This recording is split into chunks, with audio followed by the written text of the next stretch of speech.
আমরা কিছু কথা অলরেডি শুনতে পেয়েছি কয়েকদিনে যে মসজিদে কোরআনের কথা বলতে গিয়ে রাজনৈতিক কথা বলা যাবে না। এটা সরাসরি সুস্পষ্টভাবে আল্লাহর বিরুদ্ধে যুদ্ধ ঘোষণা। কোরআনের কথা যদি রাজনৈতিক কথা আপনার কাছে মনে হয়, 918 জায়গায় রাজনীতি করা লাগবে কোরআন দিয়ে, আল্লাহর বিধান মতো চলা লাগবে। পৃথিবী এরকম ডাইরেক্ট ইনডাইরেক্ট কথা আছে। সুতরাং আপনি জ্ঞান পাপি কিনা আমি জানি না, আর আপনি বুঝে বলেন বা না বুঝে বলেন আমি তাও জানি না। অবশ্যই আপনি বুঝে না বোঝার ভান করেন। আপনি সেই আবু জেহেলের মতো পাগল, কিন্তু অত পাগল না। সুতরাং আপনাকে আমরা হেদায়েতের পথে আসার জন্য আহ্বান জানাচ্ছি। আপনি কিন্তু আল্লাহর দরবারে যেদিন উঠবেন বড় জালেম হয়ে উঠবেন। আসসালামু আলাইকুম ওয়া রাহমাতুল্লাহ। ফাউযু বিল্লাহি মিনাশ শাইতানির রাজীম। ওয়া জাআলনাহুম আইম্মাতান ইয়াহদুনা বিআমরিনা ওয়া আওহায়না ইলাইহিম ফি'লাল খায়রাত ওয়া ইকামাস সালাতি ওয়া ইতাআজ যাকাতি ওয়া কানু লানা আবিদিন। সাদাকাল্লাহুল আযীম। প্রিয় দেশবাসী, বিশেষ করে আমার কুষ্টিয়ার সদর আসনের প্রাণপ্রিয় জনগণ, আমরা কিছু কথা অলরেডি শুনতে পেয়েছি কয়েকদিনে। এর আগেও আমি শুনেছিলাম সংসদে এবং সংসদের বাইরে একজনের মুখে, আমি নাম নিলাম না তার, যে মসজিদে কোরআনের কথা বলতে গিয়ে রাজনৈতিক কথা বলা যাবে না। এটা সরাসরি সুস্পষ্টভাবে আল্লাহর বিরুদ্ধে যুদ্ধ ঘোষণা। যারা সুদ খায়, যারা সুদের সাথে জড়িত, কোরআনে কারীম তাদেরকে জানিয়েছে তারা যেন আল্লাহ রসুলের সাথে যুদ্ধে লিপ্ত হয়। যেই মানুষগুলো আল্লাহর বিধান জানার পরে অস্বীকার করে, আমরা তাদেরকে কাফের বলি। বাংলাদেশে এখন বহু মানুষ মুসলমানদের ভেতরে জেনে হোক না জেনে হোক তারা কোরআনে কারীমের সরাসরি বিরুদ্ধে উচ্চারণ করছে। ওমান আযলামু মিম্মান মানা মাসাজিদাল্লাহি আইযকারা ফিহা ইসমুহু ওয়া সাআ ফি খারাবিহা। সূরা বাকারার এই যে 114 নম্বর আয়াত, এই আয়াতের ভেতরে যে তাফসীরগুলো আমি দেখেছি, ওই ব্যক্তির চাইতে বড় জালেম আর পৃথিবীতে আল্লাহর দৃষ্টিতে কেউ নেই, যারা আল্লাহর ঘরে তার নাম উচ্চারণ করতে বা মসজিদে আল্লাহর নাম উচ্চারণ করতে বাধা দেয়। এখানে ফিহা ইসমুহু, এই এসএম এর ব্যাখ্যায়, নামের ব্যাখ্যায় তাফসীরকারক মুফাসসিরিন ইকরাম লিখেছেন, এখানে কোরআনের কথা, আল্লাহর বিধানের কথা বলতে যারা বাধা দেয় তাদেরকে আল্লাহর ভাষায় জালেম বলা হয়। তাও শুধুমাত্র জালেম না, আজলাম ইসমে তাফসীর, সবচাইতে বড় জালেম আল্লাহর দৃষ্টিতে তারা। সুতরাং যারা আজ ফতোয়া দিচ্ছেন বা এই বক্তব্য দিচ্ছেন যে মসজিদে আল্লাহর কথা বলেন, কিন্তু রাজনৈতিক কথা বলবেন না। কোরআনের কথা যদি রাজনৈতিক কথা আপনার কাছে মনে হয়, 918 জায়গায় রাজনীতি করা লাগবে কোরআন দিয়ে, আল্লাহর বিধান মতো চলা লাগবে। পৃথিবী এরকম ডাইরেক্ট ইনডাইরেক্ট কথা আছে। সুতরাং আপনি জ্ঞান পাপি কিনা আমি জানি না, আর আপনি বুঝে বলেন বা না বুঝে বলেন আমি তাও জানি না। অবশ্যই আপনি বুঝে না বোঝার ভান করেন। আপনি সেই আবু জেহেলের মতো পাগল, কিন্তু অত পাগল না।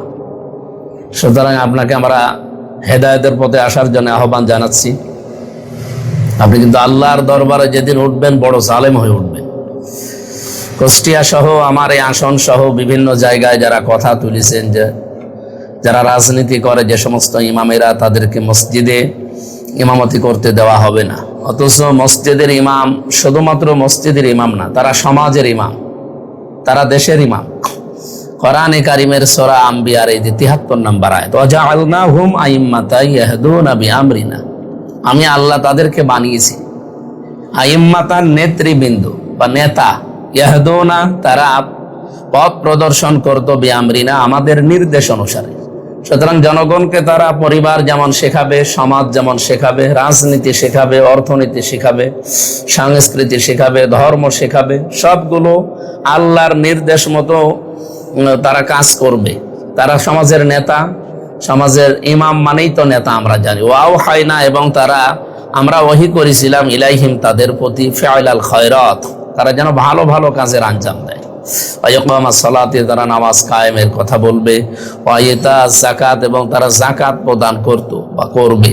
ওয়া কানু লানা আবিদিন, এবং তারা ছিল আমাদের জন্য একজন এবাদতকারী বান্দা, আমার এবাদতকারী বান্দাদের মধ্যে অন্যতম। এই সূরা আম্বিয়ার ৭৩ নম্বর আয়াতটা স্পষ্টভাবে ঘোষণা দেয়, যারা ইমাম হবে, সমাজের ইমাম হবে তারা, রাষ্ট্রের ইমাম হবে তারা, দেশের ইমাম হবে, শুধু মসজিদের ইমাম না। সুতরাং মসজিদের ইমামও যদি ইসলাম নিয়ে রাজনৈতিক কোনো বক্তব্য না দেয়, সমাজ নিয়ে, অর্থনীতি নিয়ে, জুলুম নিয়ে, এরপরে আরো সমাজের যে সমস্ত অসঙ্গতিগুলো আছে এগুলো নিয়ে কথা না বলে, তাহলে সে তো কোরআন চেপে যাওয়া, কোরআন গোপন করার অপরাধী, সেও এক ধরনের কাফির হয়ে যাবে। এই জন্য মসজিদের ইমামদের আমরা আহ্বান জানাবো, আপনারাও মসজিদে যেমন পারিবারিক জীবন নিয়ে কথা বলেন, সামাজিক জীবন নিয়ে কথা বলেন, অর্থনৈতিক জীবন নিয়ে কথা বলেন, সাংস্কৃতিক জীবন নিয়ে কথা বলেন, আপনারা রাজনৈতিক জীবন নিয়েও কথা বলবেন। কেউ যদি বাধা দেয়, যেখানে বাধা দেওয়া হবে সেখানেই প্রতিবাদ হবে।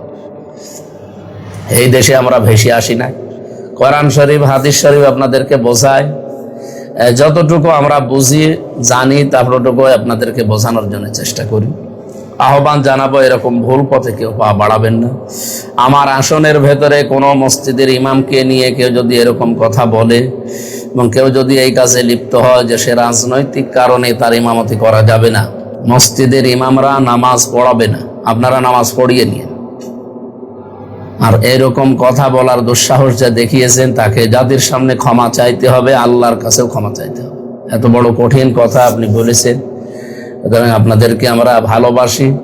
এই দেশে আমাদের ভেতরে ডিভাইডেড করে আবার জালেমরা নতুন করে আসতে চায়, এটা তাদের একটা ষড়যন্ত্র, চক্রান্ত। আমরা কোনো চক্রান্তে পা না দিয়ে আলেমদের সাথে আমরা থাকব, এই আহ্বান জানিয়ে সূরা আম্বিয়ার ৭৩ নম্বর আয়াত, সূরা বাকারার ১১৪ নম্বর আয়াত এবং সূরা ফাতিরের ৩২ নম্বর আয়াত, এই আয়াতগুলো আপনাদেরকে আরো বেশি বেশি বাংলা তাফসীর পাওয়া যায়, এই ব্যাখ্যা পাওয়া যায়, এগুলো পড়বে।